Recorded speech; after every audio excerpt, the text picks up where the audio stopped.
Chapter 11. From the third floor of his townhouse there in the capital city of Theron, Marquis Christopher, a close friend of James, watched out the window as the crown prince and his future bride ran through the streets with a bodyguard trailing behind him.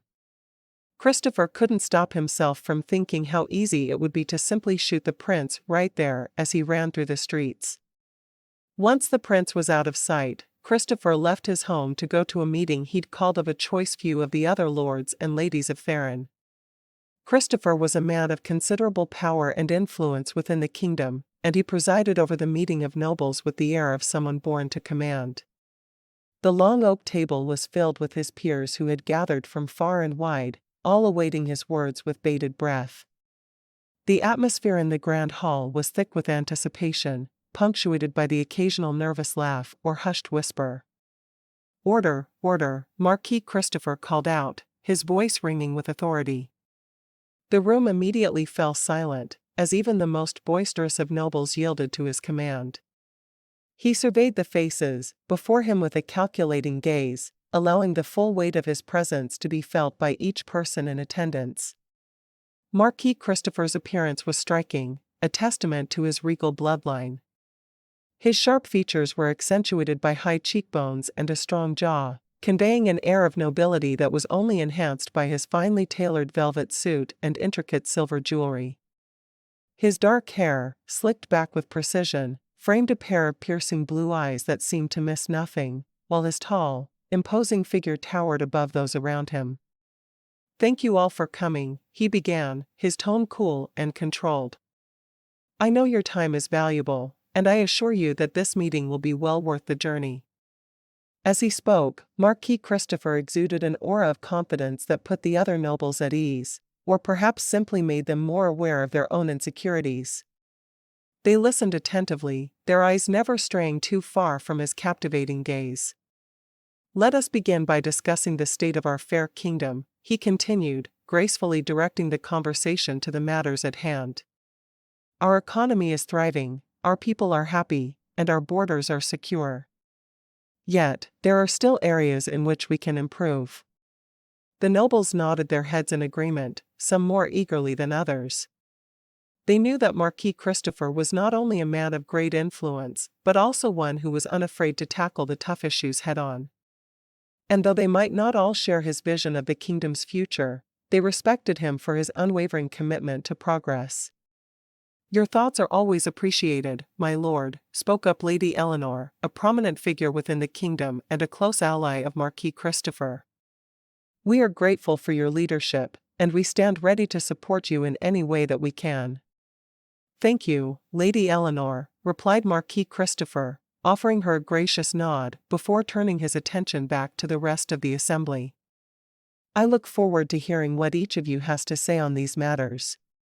And so, the meeting continued in earnest, with the nobles sharing their ideas, concerns, and opinions under the watchful gaze of their esteemed leader. As Marquis Christopher listened intently to the nobles, his gaze fell upon Lord Samuel and Lady Victoria, who appeared to be in a heated dispute over land ownership. Both parties were passionately arguing their case, but it was clear that a resolution would not be reached without intervention. "Enough!" Marquis Christopher commanded, raising his hand for silence. The room instantly quieted, all eyes upon him as he continued. "Lord Samuel, Lady Victoria, while I understand your concerns, this bickering serves no purpose. We must find a solution that benefits the kingdom as a whole." He paused, considering the matter, before offering his verdict. "I propose that the disputed land be divided equally between you, with the understanding that both parties will contribute to the development of the area for the betterment of our people."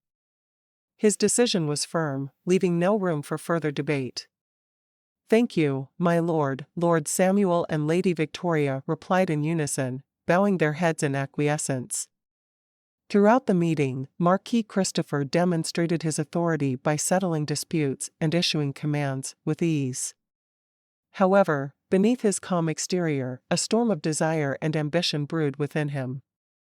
He found himself increasingly frustrated with King Albert's reign, convinced that he had what it took to lead the kingdom to even greater heights. He could certainly do better than James ever would.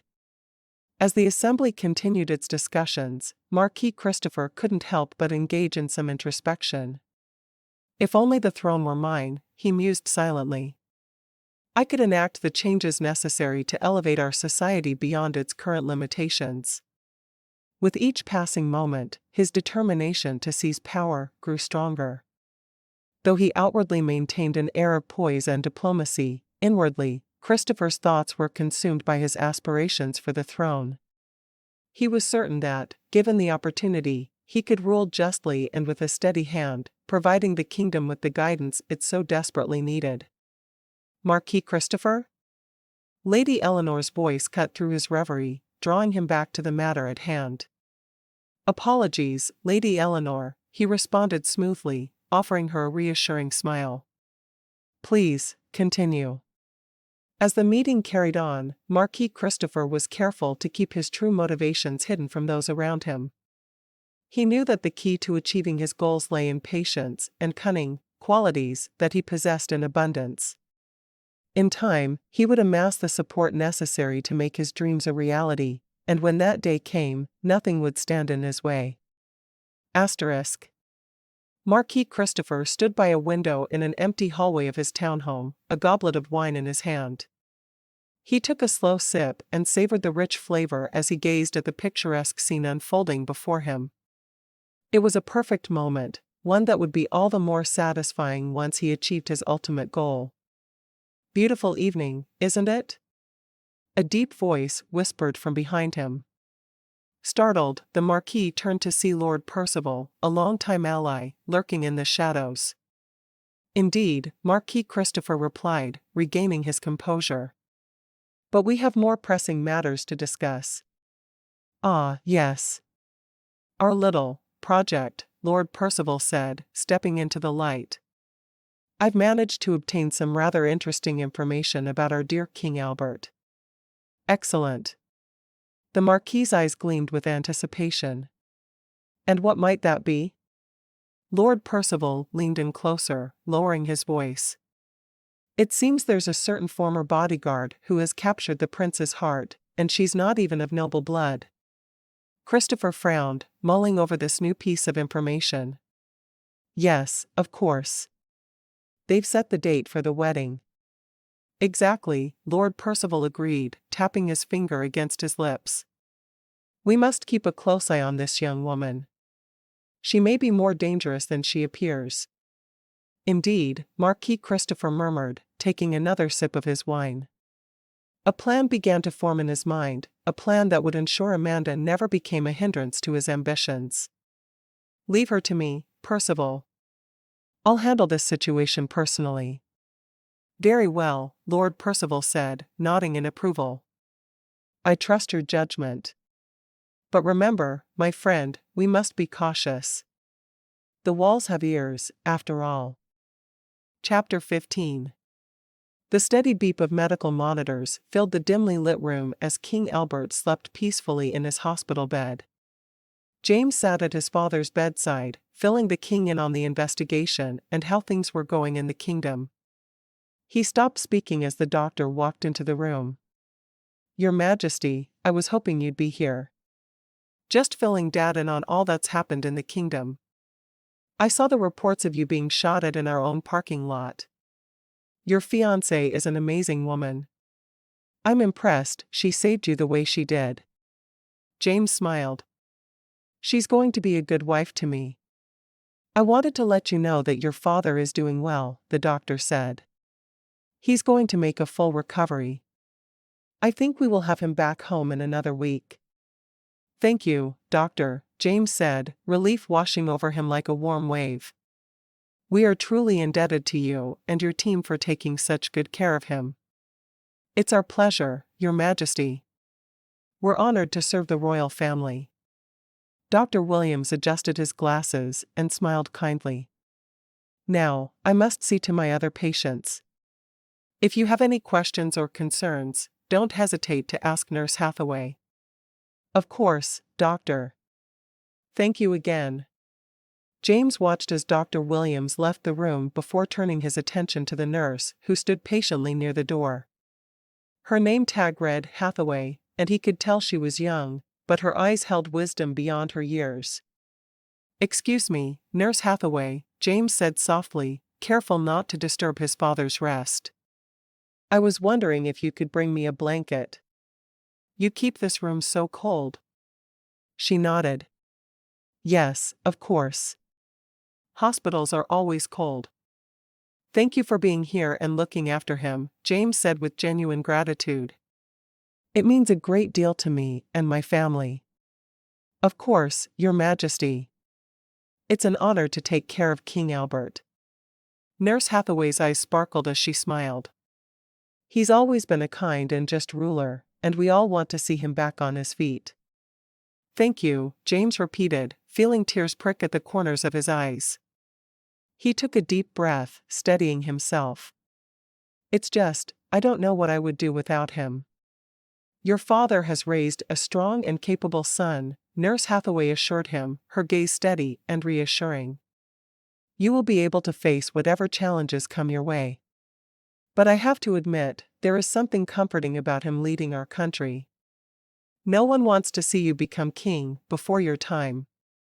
James smiled. "I've been receiving notes and letters from people all over the kingdom, telling me that they are praying for him. It feels so good to have the whole nation at my back." "Except for the would-be assassin," he told himself. "Thank you for your kindness, Nurse Hathaway," James whispered, touched by her words. "Think nothing of it, Your Majesty," she replied with a slight bow before excusing herself to attend to her other patients. A gentle, floral scent wafted through the air as Amanda entered King Albert's room with a bouquet of freshly picked flowers. James looked up from his father's bedside and his face lit up at the sight of her. "Hey, you," he greeted warmly, taking in her radiant smile and the colorful blooms in her hands. "You didn't have to bring flowers."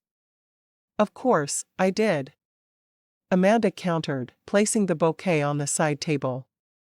"Nothing brightens up a room like fresh flowers." She turned to King Albert, who was propped up against a pile of pillows. "How are you feeling today, Your Majesty?" "Better than yesterday, thank you," King Albert replied, his voice weak but steady. "It seems I have an excellent medical team looking after me." "Indeed, you do," Amanda agreed, sitting down next to James. She leaned in conspiratorially, whispering loud enough for them both to hear, "I heard a rumor that they've got the world's best Jell-O here." "How does one even become the best at making Jell-O?" King Albert chuckled, his eyes crinkling at the corners. "Well, there must be some secret recipe involved. Perhaps it's an ancient royal tradition passed down through the generations."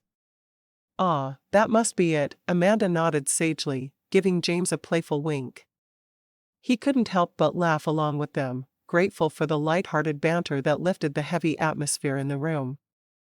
"I'm sorry, I haven't been able to spend more time with you leading up to the wedding. Your mother and I are doing a fine job of planning it. Do you think you'll still be able to take off for a 2-week honeymoon?" "I think we can." "I'm looking forward to it," James said. "Are you sure I can go? Even with all my royal responsibilities?" James asked, his brow furrowing in concern. "Especially with all the royal responsibilities," Amanda replied, her eyes twinkling with mischief.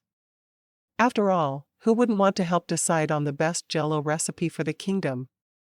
"Speaking of which," King Albert interjected, a teasing glint in his eye, "I do believe there's a cake tasting scheduled for later today. You two should make sure you save some room for dessert." "Ah, yes. The great cake debate," Amanda exclaimed with mock seriousness. "Your Majesty, we promise not to let you down in our quest for the perfect cake." "I appreciate that," King Albert responded. "I'm waiting rather impatiently for that wedding reception." "Always," she promised, giving his hand another squeeze as they shared a tender moment amidst the laughter and light-heartedness that filled the room. Together, they knew they could build a bright future for themselves and their kingdom. The sun filtered through the tall windows, casting a warm glow over King Albert's recovery room. James sat in a plush armchair next to his father's bed, his eyes scanning over the neatly stacked get-well cards and bouquets that adorned the room. He felt an odd mix of gratitude and determination, knowing he had a duty not only to his father but also to his kingdom. "James, I must say, I'm impressed by your commitment," King Albert remarked, his voice sounding stronger than the previous day. "You've barely left my side since the surgery." "Father, it's the least I can do," James replied earnestly, his eyes meeting the king's. "I want to be there for you during your recovery, just as you've always been there for me. Although it's not easy to take care of the business of running a kingdom from a hospital room." King Albert smiled fondly at his son, clearly touched by his words. "Thank you, James. Your dedication means a great deal to me." James nodded, his resolve to support his father growing even stronger. "Excuse me, Your Highness," a nurse said as she entered the room, carrying a clipboard in her hands. "We need to go over some of your post-operative care instructions before you're discharged." "Of course," King Albert replied, motioning for her to join them. As the nurse went over the details, James listened attentively, taking mental notes on how best to help his father during his recovery. He knew he couldn't do everything himself, but he was determined to play an active role in easing the king's transition back to full health. Thankfully, there would be a private nurse doing most of the work. "James, don't forget that you have Amanda and your family to lean on," King Albert reminded him gently, sensing his son's growing determination. "You don't have to do this all by yourself." "Thank you, Father," James acknowledged, feeling a swell of gratitude for his father's wisdom. "Your Highness, if I may interject," the nurse chimed in with a smile, "I've seen firsthand how well you and Amanda work together. You make an excellent team, and I'm confident that will carry over into caring for His Majesty." "Thank you," James responded, his cheeks flushing with pride. "We're very lucky to have each other." As the meeting with the nurse came to an end, James felt a renewed sense of confidence in himself as a leader and partner. He knew he didn't have to be perfect, he just had to trust in the support of those around him. As James stood beside his father's bedside, he felt Amanda's soft hand slip into his own, offering him comfort and support. King Albert slept peacefully, his breath steady and even. The quiet of the room was a stark contrast to the hustle and bustle outside the palace walls. "James," Amanda whispered, her voice like a warm breeze in the cool room. "You're doing so well, but you don't have to carry this burden all by yourself." "Thank you, Amanda," he breathed, giving her hand a gentle squeeze. I worry about my father, about the kingdom, about us." "Let's step outside for a moment," she suggested, guiding him toward the balcony overlooking their beloved city. As they stepped into the crisp night air, the sounds of laughter and music from the streets below filled their ears. "Listen, James," Amanda said softly. "Life is always going to be filled with challenges and fears, but we can face them together. You don't have to be perfect, none of us are. But together, we make a pretty great team." With renewed determination, James returned to his father's bedside. As King Albert stirred from his slumber, he took a deep breath and made a heartfelt vow. "Father," he began, his voice strong with conviction, "I promise to put the kingdom first every day of my life. I will do all in my power to ensure its safety and prosperity, just as you have always done." King Albert looked at his son with pride, his eyes misting over with emotion. "I know you will, James. You've always made me proud." "Thank you, Father," James said, feeling the weight of his words settle on his shoulders. The sun had dipped low in the sky, casting a warm golden glow over the charming cobblestone streets of the city as James and Amanda strolled hand in hand toward his favorite bakery. The enticing aroma of freshly baked goods filled the air, drawing them closer to the quaint shop with its cheerful striped awning. "Ah, there it is," James said, his eyes alight with excitement. "I must have been here 1,000 times growing up, but it never gets old." "Your enthusiasm is contagious," Amanda replied, squeezing his hand affectionately. "I can't wait to see what's in store for us." As they entered the bakery, the tinkling of a bell announced their arrival, and the shopkeeper, a plump, rosy-cheeked woman named Mrs. Lovett, beamed at them from behind the counter. "James, my dear boy," she exclaimed, bustling out from behind the glass case filled with delectable treats. "And you must be Amanda. I've heard so much about you." James grinned, pride shining in his eyes. "Amanda, meet Mrs. Lovett, the queen of cakes and all things sweet." "It's lovely to meet you, Mrs. Lovett," Amanda said warmly, already feeling welcomed by the woman's genuine smile. "Likewise, my dear," Mrs. Lovett replied, her eyes twinkling with mirth. "Now, let's get down to business. I understand you're here for a cake tasting?" "That's right," James confirmed, his stomach rumbling in anticipation. "We're trying to decide which cake to serve at our reception." "Excellent," Mrs. Lovett clapped her hands together, leading them to a cozy corner table laden with an array of scrumptious-looking cakes. "I prepared a few of our most popular flavors for you to try. Let's begin, shall we?" As they tasted each cake, James and Amanda laughed and teased each other, their faces smeared with frosting. The rich chocolate ganache had James reminiscing about his childhood birthday parties, while the tangy lemon curd brought a playful pucker to Amanda's lips. "Okay, this one's my favorite," Amanda declared, savoring a bite of the raspberry-filled white cake. "It's light, but still flavorful." "Ah, but have you tried the salted caramel?" James countered, his eyes dancing with mischief. "It's a game-changer." "All right, let me taste it again," Amanda conceded, taking another forkful of the decadent dessert. "See what I mean?" James asked, watching her reaction closely. Amanda paused, considering the flavors that danced on her tongue. "You might be onto something, James." "It's a tough decision." "Isn't it just?" he agreed, leaning in to steal a quick kiss, their laughter mingling like a sweet melody.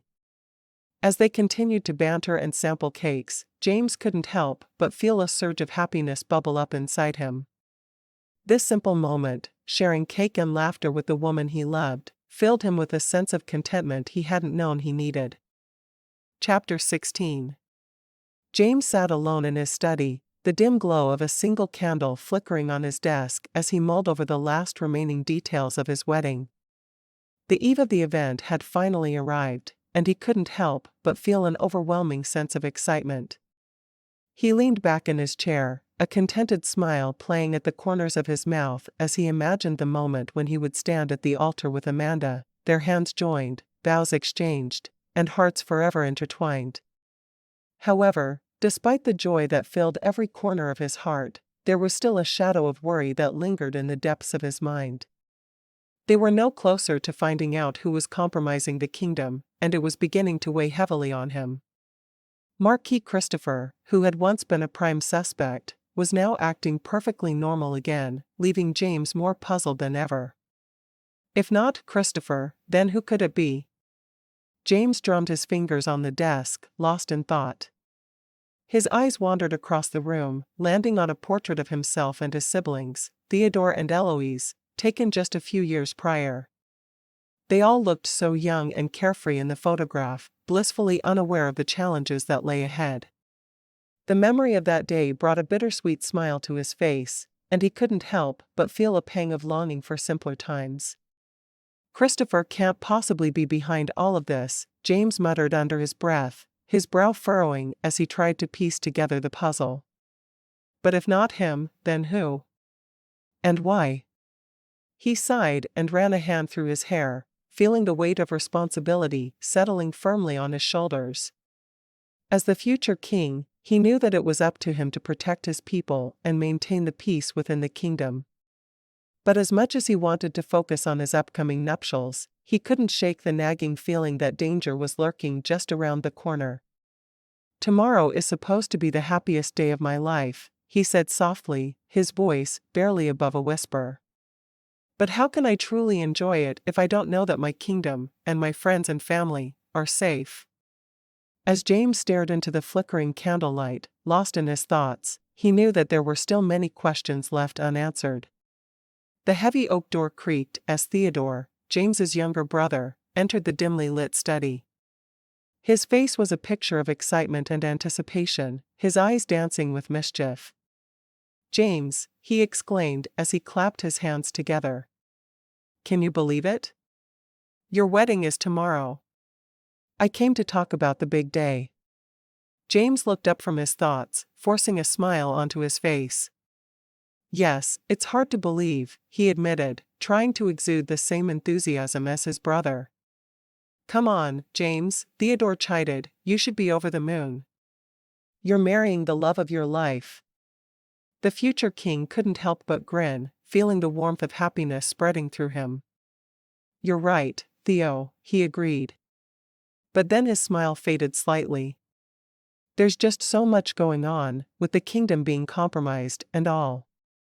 Theodore's brow furrowed, and he settled into the armchair across from James. "You're still worried about that?" he asked, concern lacing his voice. "Of course, I am," James replied. "We've made no progress in finding out who's behind it all." "Let me worry about that while you're away," Theodore assured him. "You know I'll do everything in my power to protect our father and the kingdom." "About that," James said, leaning forward in his chair, "I need to make sure you're prepared to step in for me while I'm at the hunting lodge with Amanda for 2 weeks." "Absolutely," Theodore responded confidently. "I've been training with Father, learning the ins and outs of what's expected of me." "I won't let you down, James." "Thank you, Theo," James said, genuine gratitude shining in his eyes. "That means more to me than you know." "Anything for you, brother," Theodore replied with a wink. "Now, let's get back to discussing the wedding. I hear there's going to be a chocolate fountain." "Really?" James laughed, feeling some of his tension dissipate. "Well, we must make sure it's the tallest and most decadent chocolate fountain the kingdom has ever seen." "Agreed," Theodore exclaimed, and they both fell into laughter, allowing themselves to momentarily forget the weighty responsibilities that lay upon their shoulders. For now, they were just two brothers reveling in the joy of an upcoming celebration, their hearts filled with love for family and the prospect of a bright future. As they continued to discuss the details of the wedding, the study seemed to grow lighter, as if their shared happiness was pushing away the shadows that had been consuming James's thoughts. And for a moment, he allowed himself to believe that everything would be all right, and that danger could be held at bay, at least for a little while longer. Theodore leaned back in his chair, a sudden serious expression crossing his face. "We must have guards who stay on the property while you're away at the hunting lodge," he insisted, locking eyes with James. "This isn't a negotiation. We cannot leave anything to chance." James sighed, knowing Theodore was right but still wishing for some semblance of privacy on his honeymoon. He opened his mouth to respond when the door creaked open and Eloise slipped into the room. "James, Theo," she greeted them, her warm smile lighting up the study. "I couldn't help but overhear your conversation, and I wholeheartedly agree with Theodore. You should have guards on the property during your honeymoon. Better safe than sorry, right?" James couldn't resist smiling at his sister's entrance, despite the serious nature of their discussion. "Eloise, how is it that you always know when to appear?" "It's uncanny." "Call it a sixth sense," she replied with a playful wink. "But really, you both know I worry about you too. Your safety is paramount, James." All right, James conceded, holding up his hands in surrender. "Guards on the property it is. I suppose I can sacrifice a bit of privacy for the sake of ensuring our safety." "Excellent decision," Theodore said, nodding his approval. "Now, let's get back to the important details, like what kind of flowers will be decorating the chapel." "Peonies, of course." Eloise chimed in, her enthusiasm infectious. "Amanda loves peonies, and they'll look absolutely stunning against the backdrop of the chapel." "Peonies it is," James agreed, allowing himself to once again feel the excitement bubbling within him at the thought of marrying Amanda. As the three siblings continued to discuss the wedding preparations, James couldn't help but feel a warmth spread through his chest. His brother and sister weren't really focusing on the festivities the wedding would bring. They were too concerned about whether the guards would be in the right positions to keep him safe. They'd already doubled the guards for the affair, and though flattered, he couldn't let them worry so much. James shook his head at the two of them, their concern for his well-being both endearing and exasperating. "Honestly, you two," he said, a gentle smile tugging at the corners of his mouth. "I appreciate your concern, I really do. But I'm not made of glass, you know. And as the future king, isn't it supposed to be my job to protect you?" Theodore chuckled, folding his arms across his chest. "Well, brother, we're just making sure you're still around to do that." "Exactly," Eloise chimed in, her eyes sparkling with determination. "We don't want the throne, James. We're perfectly happy letting you rule the kingdom. So, it's in our best interest to keep you safe." James felt a breeze from the open window, and he longed to be outside in the garden. He could pick some peonies for his bride. "Besides," Theodore added, grinning mischievously, "you're marrying Amanda tomorrow, and we can't have anything ruining your big day. Think of how devastated she would be." All right, James relented, raising his hands in mock surrender. He couldn't help but chuckle at their antics. In his heart, he knew they were right, the love and support of his family was what kept him strong, and he'd be foolish not to accept their help. "Okay, so we've got the guards sorted," Eloise said, clapping her hands together. "Now, let's focus on something more fun, like the reception menu. I hear the chef has prepared quite the feast for us." "True," Theodore agreed, rubbing his hands together eagerly. "I can't wait to taste that chocolate cake." "Neither can I," James admitted, his mouth watering at the thought. "But first things first, let's make sure we're all set for the ceremony tomorrow." "Of course," Eloise exclaimed, her eyes gleaming with excitement. "We wouldn't want anything less than perfect for your wedding day." As they continued to discuss how the day would go, James felt an overwhelming sense of gratitude for his siblings. They were his confidants, his support system, and his best friends. And as he looked into their eyes, filled with love and happiness, he knew that no matter what challenges lay ahead, they would face them together, as a united front, bound by love and loyalty. James stepped out of the study, leaving Theodore and Eloise to their excited chatter about the upcoming wedding. He needed a moment to clear his head, to escape the overwhelming sense that everyone around him was focused on protecting him. It was a strange feeling, being the one protected instead of doing the protecting. The garden greeted him with a soft evening breeze, carrying the scent of roses and lavender. Moonlight played upon the leaves, casting delicate shadows on the grassy path. He strolled through the fragrant oasis, allowing himself to be swallowed up by its tranquility. "James!" A voice called out from behind a bush. Amanda, his bride-to-be, emerged, her golden hair shimmering in the moonlight as she closed the distance between them. Her eyes sparkled with anticipation, her rosy cheeks flushed with excitement. "Are you sure we can't just get married tonight?" he asked, half-jokingly. "I don't think I can wait another day." Amanda laughed, the sound melodious and full of life. "Oh, James," she teased, playfully swatting his arm. "You can wait one more day for the event of the century." "Ah, but you see, my dear Amanda," he said, a mischievous glint in his eye, "my brother Theodore has graciously agreed to help my father while we're on our honeymoon. We could have a full 2 weeks to ourselves at the hunting lodge, without a care in the world." "Really?" "How thoughtful of him," Amanda mused, her lips curving into a warm smile. "But still, we mustn't upset the delicate balance of the universe by altering the plans for our big day. Imagine the chaos that would ensue if we were to wed before the stroke of midnight." James chuckled, knowing she had a point.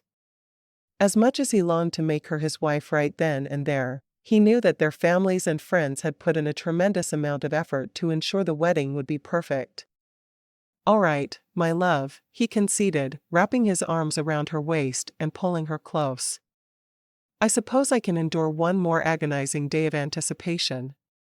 Ah, but think of the reward that awaits you. Amanda whispered playfully, her breath warm on his skin as she leaned up to press a tender kiss to his lips. As they stood there, wrapped in each other's embrace beneath the moonlit sky, James felt a renewed sense of hope and determination fill his heart. With Amanda by his side, and the support of his siblings, he knew they could face whatever challenges lay ahead, and emerge stronger for it. Amanda's laughter floated through the air like a delicate melody, her eyes sparkling with mischief. You know, if it turns out that we absolutely must postpone our honeymoon, she said, tilting her head thoughtfully, I suppose we could make do. Make do? James raised an eyebrow, feigning offense. My dear Amanda, I assure you, our honeymoon will be nothing short of extraordinary. His heart swelled with love for this woman who always managed to find humor in even the most trying of situations. Of course, darling, Amanda replied, her grin widening as she wrapped her arms around his neck. But I meant what I said earlier. If our kingdom needs us, we'll be there. James held Amanda close, feeling her warmth seep into his very being. He marveled at the strength she possessed, a quality he had come to admire more than anything else. I promise you, we will have our honeymoon, he whispered into her ear, his voice unwavering. And it will be everything we've dreamed of. All right, then, she conceded, her smile softening as she gazed up at him. But you should know that the coach will be coming for me bright and early tomorrow morning. 10 o'clock sharp, I believe? Indeed, James confirmed, his own excitement bubbling over as he thought about their impending nuptials. I can hardly wait to see you walk down the aisle, my beautiful bride. Neither can I, Amanda murmured. Tomorrow can't come soon enough, James agreed, placing a gentle kiss on her forehead. Then let's make the most of tonight, she suggested, her eyes twinkling with anticipation. After all, it's the last night we have with separate beds. Indeed, James chuckled, pulling her even closer to him. We shall savor every moment. James reached out to brush a stray curl from Amanda's cheek, feeling the softness of her skin beneath his fingertips. Let's make this moment count, he murmured, his eyes locked on hers. This will be our last kiss before we become husband and wife. Make it one to remember, Amanda teased, her eyes sparkling with amusement in the fading light. Trust me, love, it will be unforgettable, James promised, a mischievous grin playing on his lips. He leaned in, their breaths mingling in the space between them, their pulses quickening with anticipation. As their lips met, the world around them seemed to fall away, leaving only the two of them, lost in the passion of their embrace. And as they slowly drew apart, their eyes shining with the knowledge that they were about to embark on the adventure of a lifetime, James knew in his heart that this was just the beginning. Tomorrow, he whispered, his voice full of wonder and happiness. Tomorrow, we begin our lives together. Forever and always, Amanda agreed, her smile radiant as she leaned into him once more. Chapter 17. Amanda sat in the plush velvet chair, her heart racing with a mixture of nerves and excitement.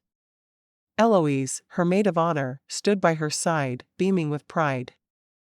They were both in the Queen's private chamber, where Amanda was having her makeup professionally done for her wedding to James.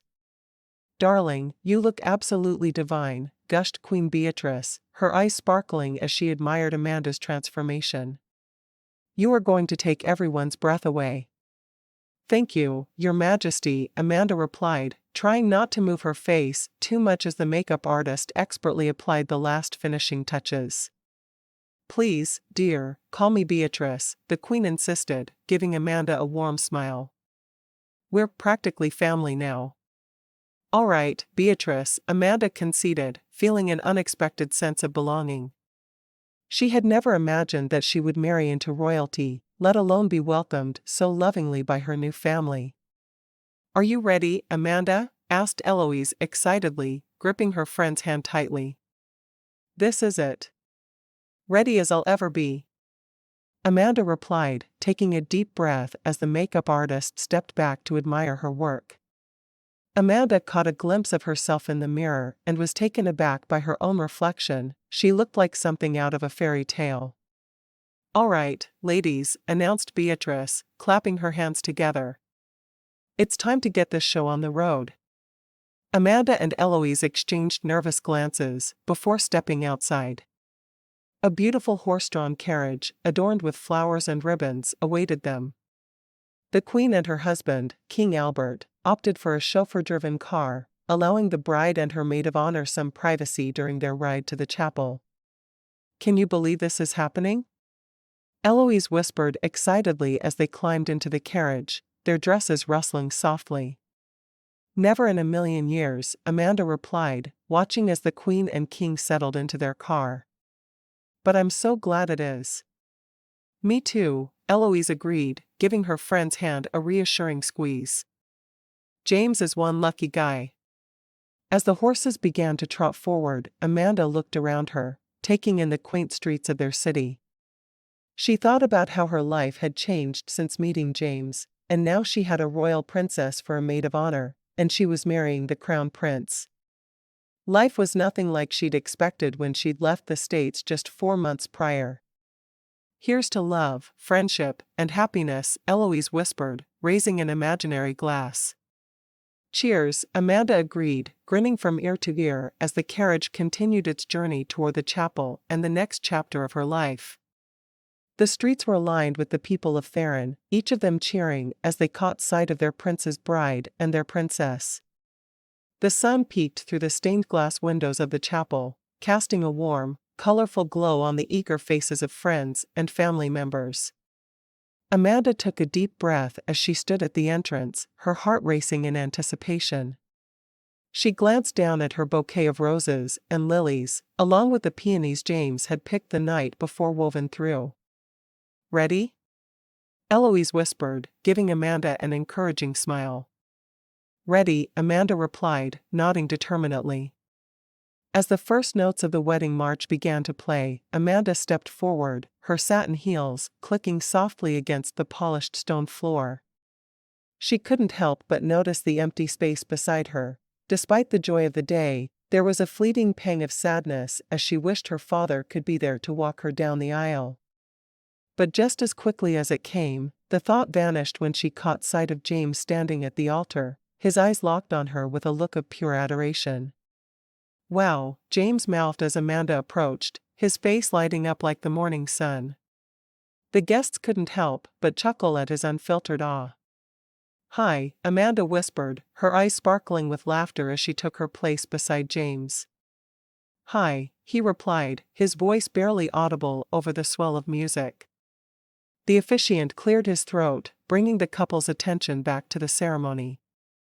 "Dearly beloved, we are gathered here today to witness the union of Amanda and James in holy matrimony." Amanda listened intently, her fingers entwined with James's as they exchanged traditional vows. She gazed into his eyes, seeing not only the man she had come to love, but also the promise of a future filled with laughter, support, and endless happiness. "James, do you take Amanda to be your lawfully wedded wife, to have and to hold, from this day forward, for better, for worse, for richer, for poorer, in sickness and in health, until death do you part?" the officiant asked. "I do," James said firmly, his voice filled with conviction. "And Amanda, do you take James to be your lawfully wedded husband, to have and to hold, from this day forward, for better, for worse, for richer, for poorer, in sickness and in health, until death do you part?" "I do," she echoed, her eyes shining with unshed tears of happiness. "By the power vested in me, I now pronounce you husband and wife. You may kiss the bride." As their lips met in a tender, joyful kiss, the chapel erupted in cheers and applause. Amanda could feel the love radiating from every corner of the room, wrapping her and James in a warm embrace. And as they turned to face their friends and family, hand in hand, Amanda knew that together, they could face anything life had in store for them.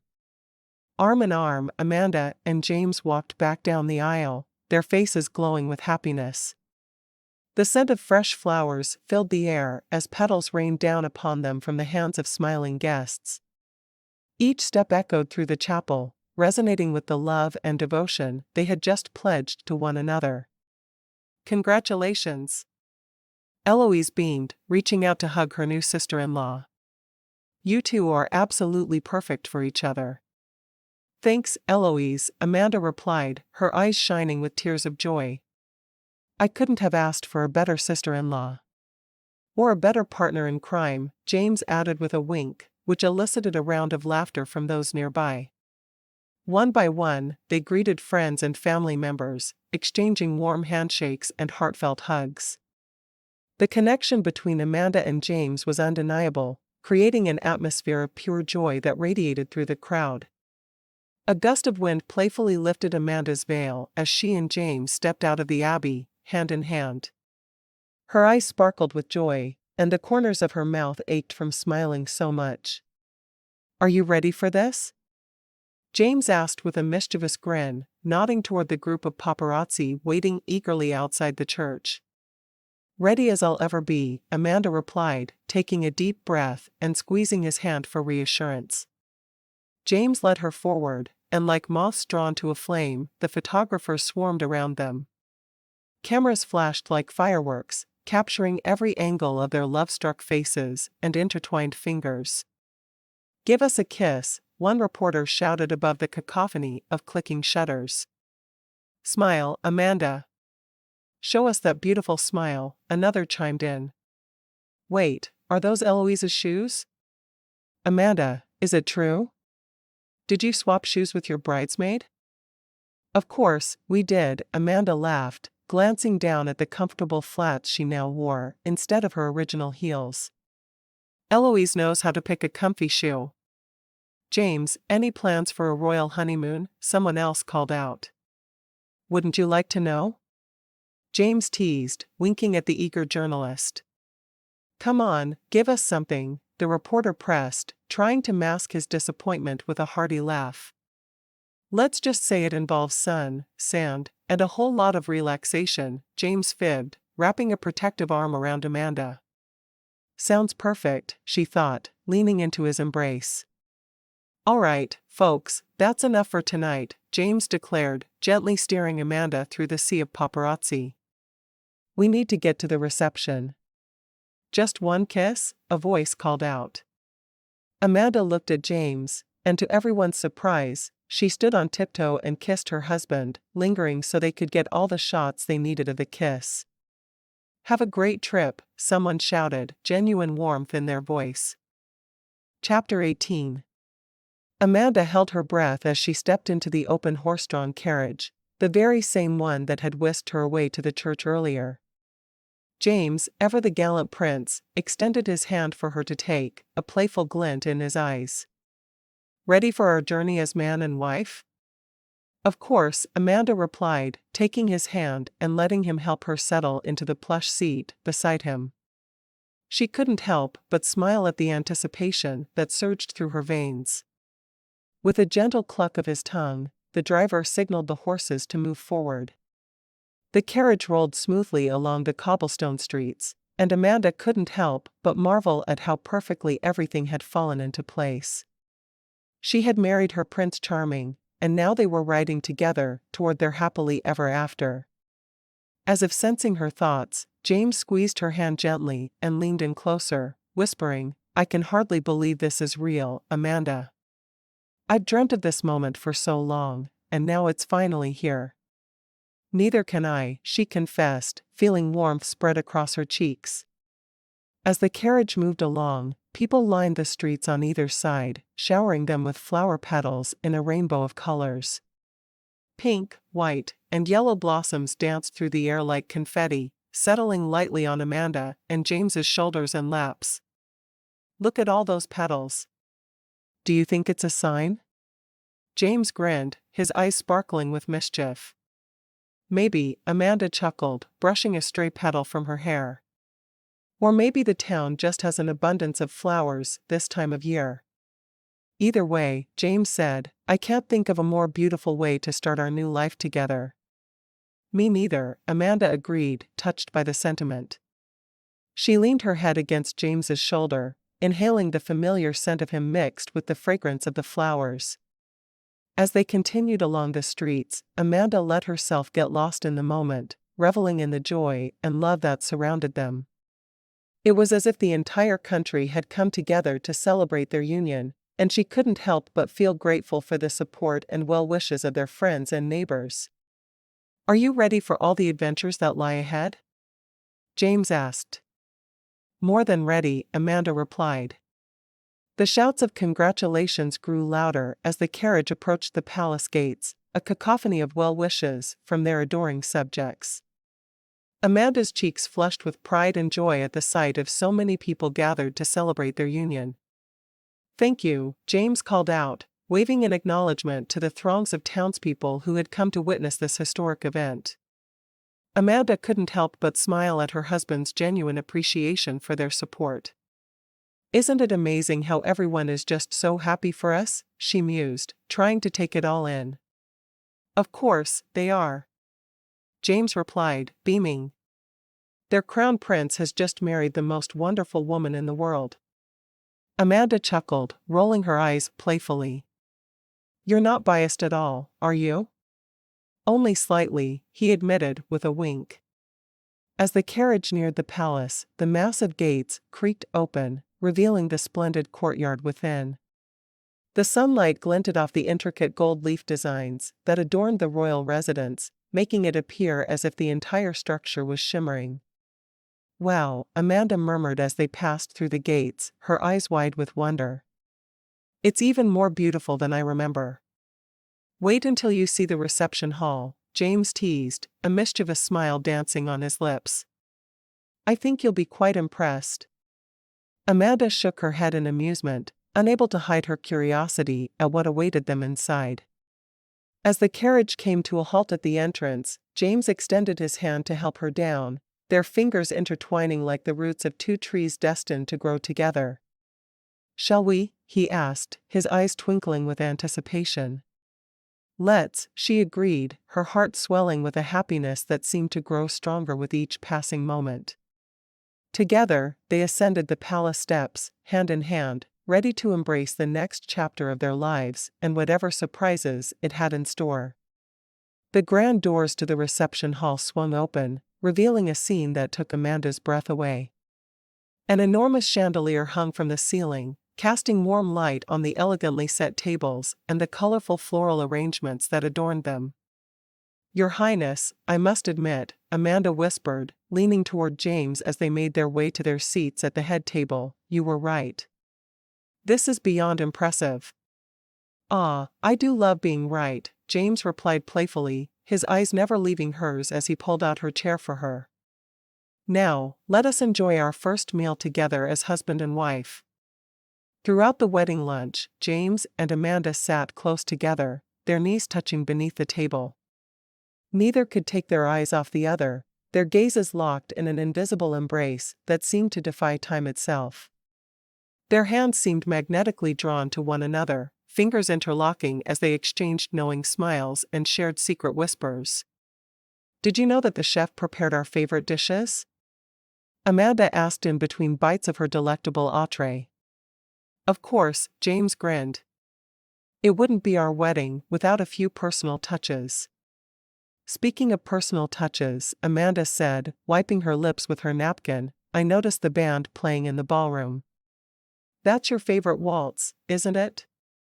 "Indeed, it is," James admitted with a slight blush, clearly touched by her attention to detail. As the meal came to an end and the dessert plates were whisked away by the attentive palace staff, James stood and offered his hand to Amanda once more. "Shall we proceed to the ballroom?" he asked, his voice full of anticipation. "Absolutely," she agreed, placing her hand in his as they made their way toward the enchanting melodies that beckoned them from within the ballroom. The ballroom doors swung open before them, revealing a scene straight out of a fairy tale. Crystal chandeliers twinkled like stars in the night sky, and the scent of fresh roses filled the air. With each step they took, the soft, plush carpet beneath their feet seemed to welcome them into this enchanting world. May I have this dance? James asked gently, his eyes shining with love and admiration. Of course, Amanda replied, her heart fluttering as he led her onto the dance floor. As the band struck up the first chords of his favorite waltz, James pulled Amanda close, his hand finding the small of her back while the other held hers tenderly. The music swirled around them, every note a perfect harmony that mirrored the rhythm of their hearts. James, you're an incredible dancer, Amanda whispered, feeling herself being swept away by his graceful movements. Only because I have the best partner, he teased, twirling her effortlessly across the polished parquet floor. Their laughter mingled with the music, adding a joyful melody that seemed to resonate within the very walls of the palace. Around them, the other guests joined in the celebration, but for Amanda and James, it was as if they were the only two people in the room, lost in each other's eyes and the magic of their love. Your Majesty, a voice interrupted, causing them both to look up. Queen Beatrice stood nearby, her regal bearing softened by the warm smile she offered her son and new daughter-in-law. Mother, James greeted her, briefly releasing Amanda to bow respectfully. Would you care to dance? Nothing would delight me more, the Queen replied, her eyes glittering with pride and happiness. As Queen Beatrice stepped onto the dance floor, she extended her hand to James, who took it reverently, leading her in a stately waltz. Amanda watched them, touched by the tender bond between mother and son. As the dance came to an end, James returned to Amanda's side, his hand once again seeking hers. The dance with Queen Beatrice ended, and Amanda felt a strong hand on her shoulder. She turned to see King Albert, his eyes twinkling beneath bushy eyebrows. May I have this dance? He asked in his deep, booming voice. Of course, Your Majesty, Amanda replied, taking his outstretched hand.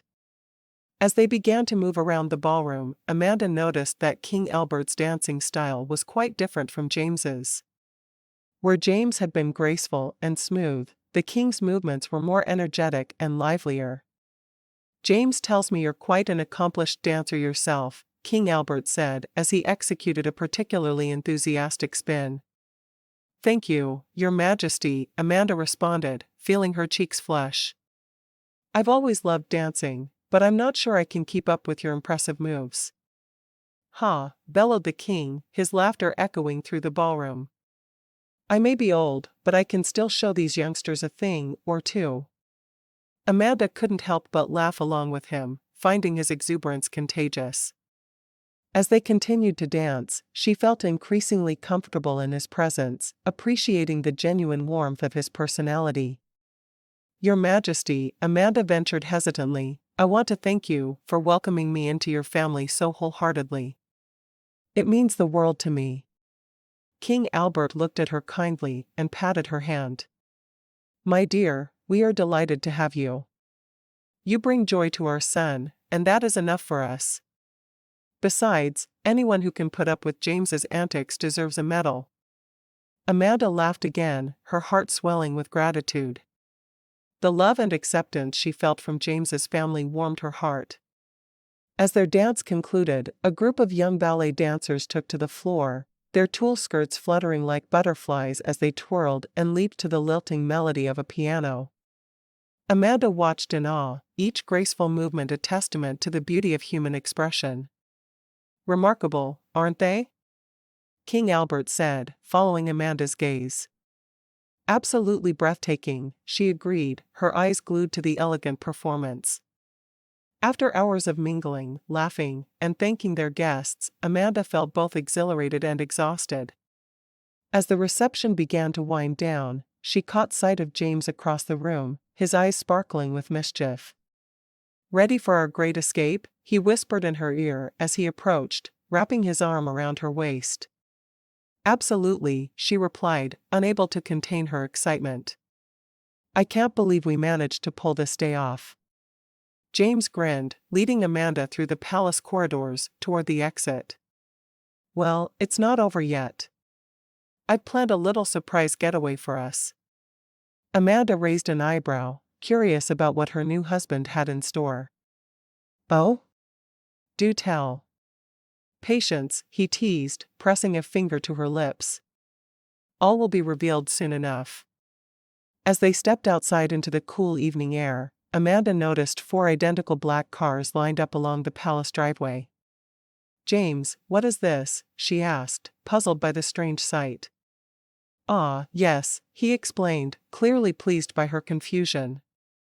"We need to keep the paparazzi guessing, so we've arranged for these decoys. Only one car will actually be taking us to our secret destination." Very clever, Amanda admitted, impressed by the lengths they were going to for their privacy. "All right, everyone," James called out to the group of drivers standing by. "To your cars. Let the chase begin." The drivers saluted him and rushed to their respective vehicles. James guided Amanda to one of the cars and opened the door for her, helping her inside before slipping in himself. "Are you sure this will work?"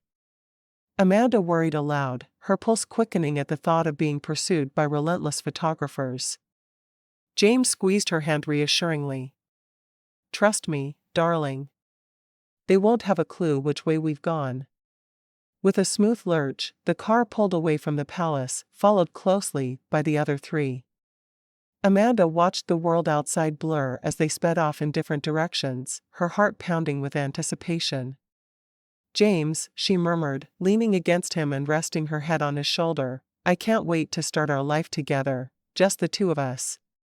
"Neither can I," he replied softly, planting a tender kiss on the top of her head. Asterisk.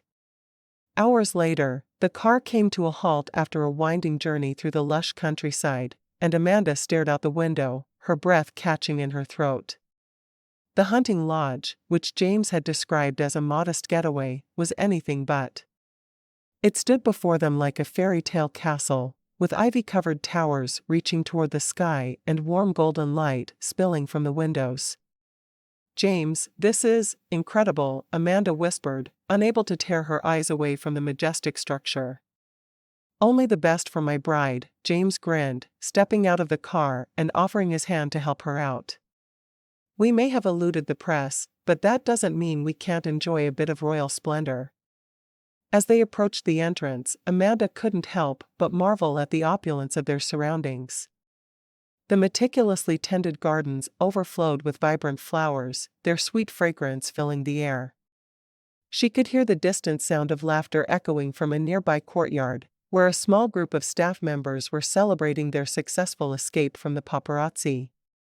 "Welcome home, my dear," James said warmly, opening the grand doors to reveal an even more breathtaking interior. The marble floors gleamed beneath the soft glow of chandeliers, while intricately carved wooden panels adorned the walls. "Home?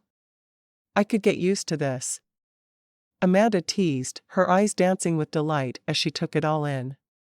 "Good, because that's exactly what I was hoping you'd say." James flashed her a roguish grin before scooping her up into his arms in one swift motion. "Now, allow me to show you our quarters for the evening." "James?" Amanda squealed with surprise and delight, wrapping her arms around his neck as he carried her effortlessly up the sweeping staircase. "Anything to make my future queen happy," he replied, his voice filled with warmth and affection. As they entered their lavish bedroom, Amanda marveled at the sumptuous fabrics and elegant furnishings. She knew this was just the beginning of their life together, and she couldn't help but feel a sense of contentment wash over her. "Thank you, James," she whispered.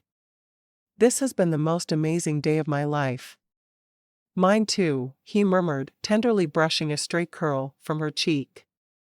"And I promise you, my love, it's only going to get better from here." "Are you ready?" James asked gently, his eyes filled with both desire and concern for Amanda's comfort. Amanda bit her lip, nodding hesitantly. Despite the whirlwind romance and undeniable passion between them, this would be their first time truly joining as husband and wife. Her heart raced with anticipation, her hands trembling slightly. "Always," she whispered, reaching out to touch his face. James smiled, capturing her hand in his and pressing a tender kiss to her palm. "I'll be gentle, I promise," he murmured. As they lay down together, the satin sheets cool against their skin, James took a moment to study his new bride. The soft glow of the moonlight streaming through the bedroom window illuminated her delicate features.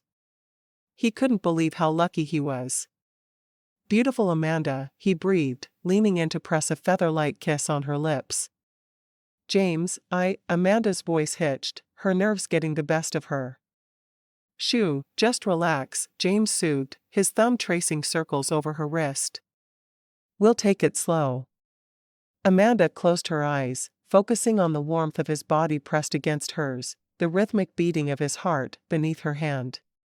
She felt his fingers brush against her cheek before tangling themselves in her hair, tipping her head back to expose her throat. She shivered as his lips brushed against her skin, leaving a trail of searing kisses in their wake. "James," she gasped, her body responding to his touch despite her lingering nerves. "Please."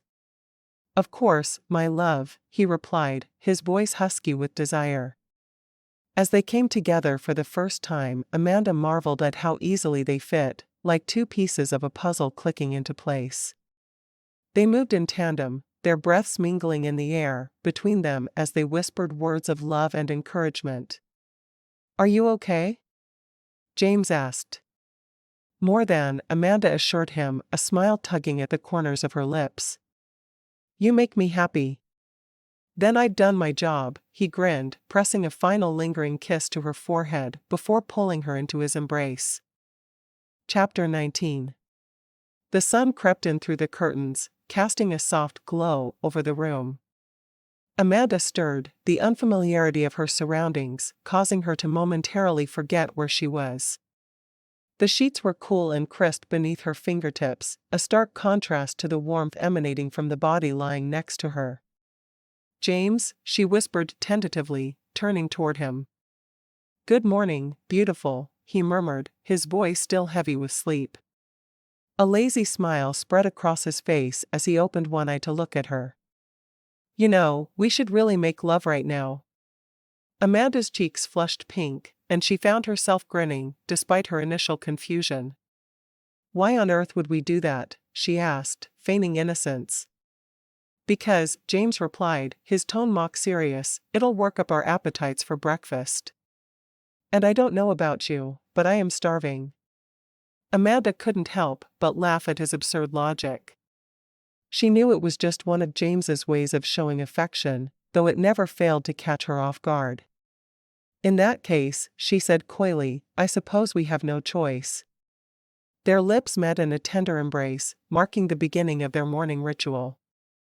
Afterwards, with their hunger only intensified, James reached for the phone on the bedside table.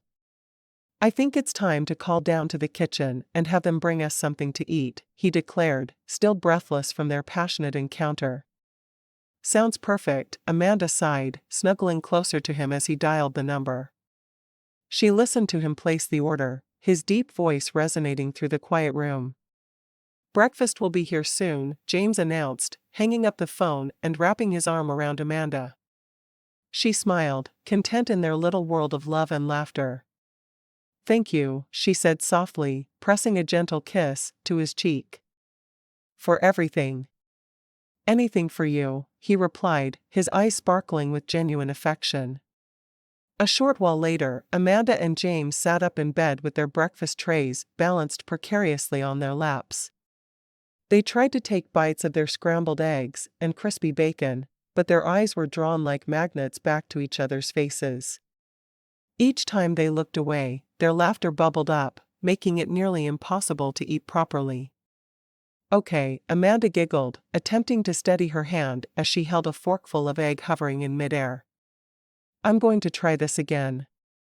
She focused on the food with determination, only to be interrupted by James reaching out to brush a wayward curl from her face. "Maybe we should just give up and feed each other?" James suggested, a playful grin spreading across his face. "At least that would force us to look at something other than each other's eyes for a moment." "Deal," Amanda agreed, still chuckling.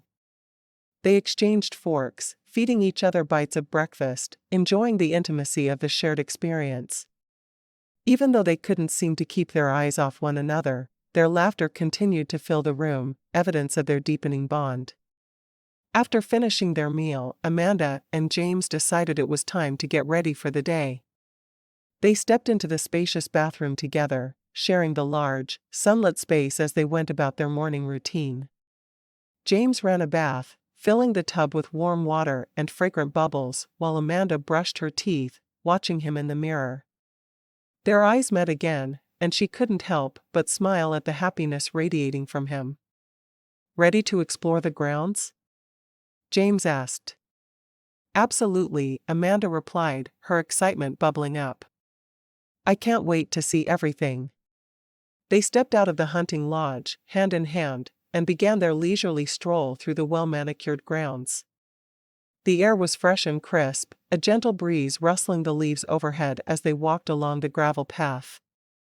It was a perfect day, the sun shining brightly above them. As they wandered, Amanda couldn't help but notice the guards discreetly positioned around the property. Their presence was unobtrusive yet reassuring, a reminder that even in their secluded getaway, they were never truly alone. "Are you worried about security?" she asked. "A little," he admitted, giving her hand a reassuring squeeze. "But I trust our people. They'll make sure we're safe." Amanda nodded, comforted by his confidence. They continued their walk, immersed in conversation and laughter, enjoying every moment together. She felt an overwhelming sense of gratitude for this time they had been given to simply be together, away from the pressures of their daily lives. Asterisk.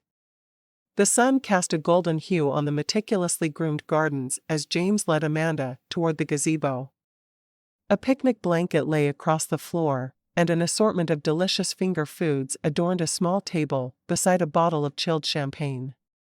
"James, this is beautiful," Amanda breathed in awe, taking in the vibrant colors of the flowers that surrounded them. "Only the best for my queen," he teased, pulling her close for a tender kiss. They settled down onto the blanket, their laughter filling the air as they shared stories and memories while feasting on the delectable treats. As they dined, they couldn't help but steal glances at each other, their eyes sparkling with love and happiness. The world seemed to shrink around them, leaving only the beauty of the moment, the taste of the food, and the warmth of their connection. "Ready for dessert?" James asked, wiggling his eyebrows suggestively. "Always," Amanda replied, her laughter joining his as they savored the sweetness of chocolate-covered strawberries. When their meal was complete, they lounged in the gazebo, enjoying the gentle caress of the breeze against their skin. But soon, a playful glint appeared in Amanda's eyes, and she challenged James to a race back to their room. "Think you can beat me?" she taunted, already rising to her feet. "Ha, I know I can," James boasted, mirroring her stance. "All right, then. On your mark, get set, go," Amanda shouted, and the two of them sprinted across the gardens, laughter trailing behind them as they raced toward the hunting lodge. Their childish antics did not go unnoticed by the maids who were tending to their duties nearby. Giggles erupted from the small group as they watched the couple dash past, their faces flushed with excitement and joy. "Look at them," one maid whispered to another, shaking her head in amusement. "They're so in love. Isn't it wonderful?" Her companion sighed, pausing for a moment to watch the lovers disappear into the hunting lodge, their laughter still echoing in the air. And as James and Amanda crossed the threshold, their hearts pounding with adrenaline and joy, they knew that within these walls, they had found a sanctuary where love could truly flourish. Each stolen glance, each shared laugh, every moment spent together only served to deepen their connection, weaving an unbreakable bond between them. Over the course of those 2 idyllic weeks, James and Amanda found themselves lost in a world of their own making, a world where time seemed to slow down just for them. They spent their days exploring the sprawling grounds of the hunting lodge, hand in hand, as though they were the only 2 people on earth. Their laughter could often be heard echoing through the trees as they played impromptu games of hide-and-seek among the foliage or splashed each other in the crystalline waters of the nearby lake. Each night, they would return to their room with flushed cheeks and tangled hair, exhausted but exhilarated by their adventures. "James, I can't believe we tried to climb that massive oak tree together. We must have looked like a couple of clumsy squirrels," Amanda mused one evening, a playful smile dancing on her lips. "Ah, yes," he chuckled, gently tucking a stray lock of her hair behind her ear. "But I think my favorite memory has to be our rowboat race across the lake. You nearly capsized us both." "Hey," she protested, feigning indignation as she playfully swatted his arm. "You're the one who started it. Besides, you can't deny it was fun." All right," he conceded, laughing warmly. "I suppose it was rather entertaining." As their final day at the lodge approached, an unspoken sadness settled over the couple. Standing on the balcony of their room, overlooking the sun-kissed gardens below, Amanda sighed heavily. "I can't believe we have to leave this place tomorrow," she murmured, resting her head on James's shoulder. "It feels like we've built a whole life here, away from everything else." "I know," he agreed softly, wrapping his arms around her waist. "But I promise you, we'll come back here as often as we can. This place, this love nest of ours, will always be waiting for us." "Promise?" Amanda asked, her voice barely more than a whisper. "Cross my heart," James vowed, pressing a tender kiss to the top of her head. Chapter 20. Amanda and James were smiling as they returned from their honeymoon, and the massive doors swung open to reveal James's family eagerly awaiting their arrival. His mother, Queen Beatrice, had the widest smile on her face, while his father, King Albert, maintained an air of regal decorum. "Welcome home, my dears," Queen Beatrice exclaimed, embracing both Amanda and James tightly. "We couldn't be happier for you." "Thank you, Mother," James replied, his eyes sparkling with joy. "It's good to be back." "Indeed," King Albert chimed in, offering Amanda his arm. "Come, let us show you to your new quarters." The king led them through the halls of the palace, and back to the West Wing, where they had separate rooms before the wedding. "Here we are," he announced as they finally entered a spacious suite decorated with shades of rose and gold. "This will be your home now." Amanda gazed around, taking in the elegant furnishings, the plush bed, and the breathtaking view of the gardens below. It was a dream come true, but she knew that it wouldn't all be fairy tales and roses. "Your first royal engagement is tomorrow evening," Queen Beatrice informed the newlyweds with a knowing smile. "No rest for the weary, I'm afraid."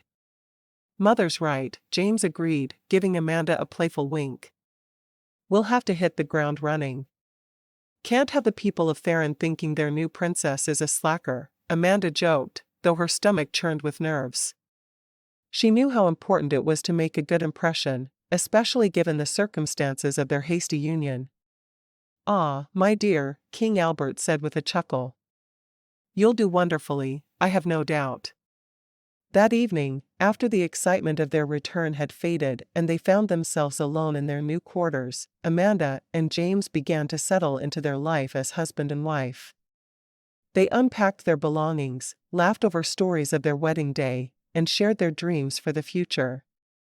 But amidst the laughter and love, there was a quiet determination in both of them, knowing that they had much to learn.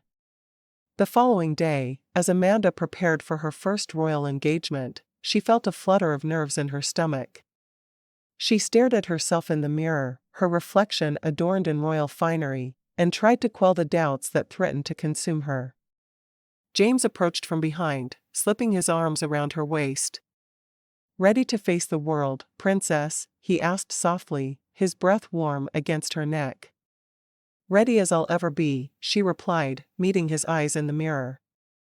Together, hand in hand, they stepped out into their new life, ready to embrace the challenges and joys that awaited them.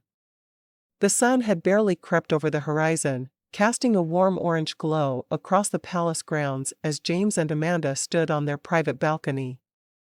Below them, the streets of Theron were already bustling with activity, but it was not the usual cheerful sounds that greeted them this morning.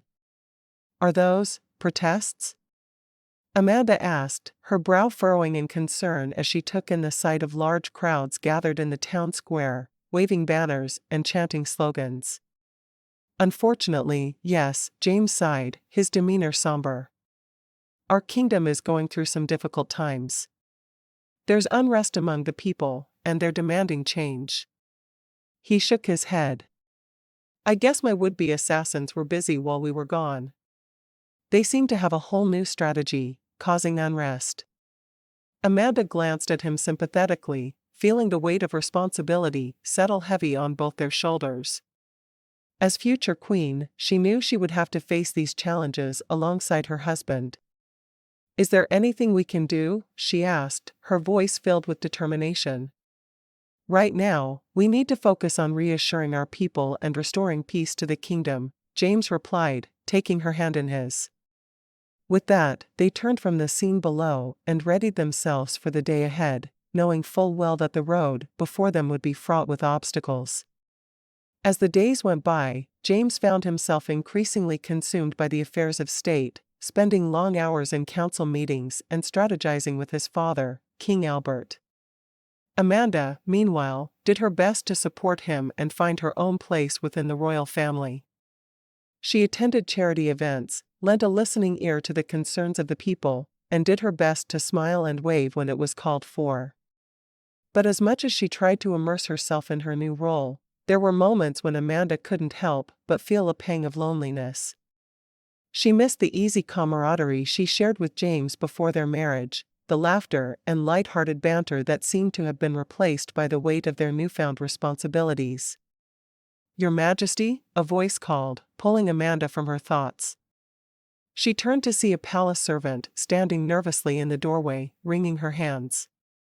Please, call me Amanda, she replied with a gentle smile. What can I do for you? His Majesty, King Albert, requests your presence in the council room. The King and Prince James are discussing the current situation in the kingdom. Of course, Amanda said, her heart sinking slightly at the thought of another evening spent apart from her husband. She followed the servant through the hallways of the palace.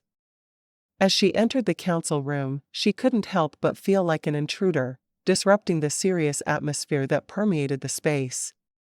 James looked up from the papers strewn across the table, his eyes meeting hers with a mixture of gratitude and apology. He knew the toll this was taking on their relationship. Thank you for joining us, Amanda, King Albert said, his voice kind but authoritative. We were just discussing the latest reports from our spies. It seems the descent is spreading, and we must act swiftly if we wish to maintain order. Amanda nodded, forcing a determined smile onto her face as she took her place beside James, resolute in her commitment to support him and their kingdom through these trying times. Starting a family while our kingdom is on the brink of chaos, is it really the right time? She pondered, her thoughts drifting toward the conversation she and James had over dinner the previous night. Amanda, James had said, his eyes softening as he spoke to her.